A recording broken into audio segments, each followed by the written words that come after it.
احتمال است که سالی روان به شهر خوجند 50 عدد الکتروبوسی نو وارد شود. در این باره رئیس شهر فردوس شریفزاده ضمن نشستی مطبوعاتی به نمایندگان وسایط اخباری عامه ولایت اطلاع داد. تاکید گردید که حالا در این سمت کاربری آغاز شده است و علاقه مسئولین با شرکت‌های خارجی که با برآورش الکتروبوس‌های زمانوی مشغولند به موافقه رسیدند. حاضر گفتگو کردیم. من در اینجا سردار ریاستی سرمایه‌گذاری و اداره اموال دولتی شریف جان احمدی فام اشتراک دارند. ما چند بار واخوری گذرانده بودیم نماینده بانک اروپا کردیم. مقصد ما همین مبلغ موندگی و باز همین از شرکت لیاس همین اتوبوس‌های خریداری نکنیم و ما از شرکت‌های من یا اکیه یا دیگر ما شرکت‌هایی که هست 50 عدد همین الکتروبوس خریداری کنیم.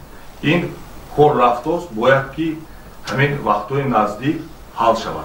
بنا به اطلاع رهبریتی شهر هنوز سال 2016 به خوجند 100 عدد اتوبوس‌های زمانوی شرکت فدراسیون روسیه خریداری و وارد شده بود که امروز به ساکنان خدمت رسانی می‌کند.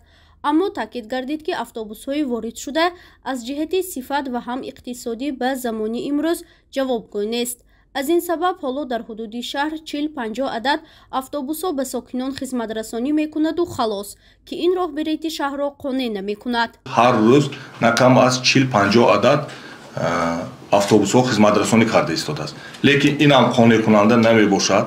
ما من از بودجه نوی که سال 2024 تصدیق کردیم ما برای خریداری نمودنی سوزشواری دیگر مبلغ‌هایی که هست ما مبلغ‌های ضروری جدا کردیم.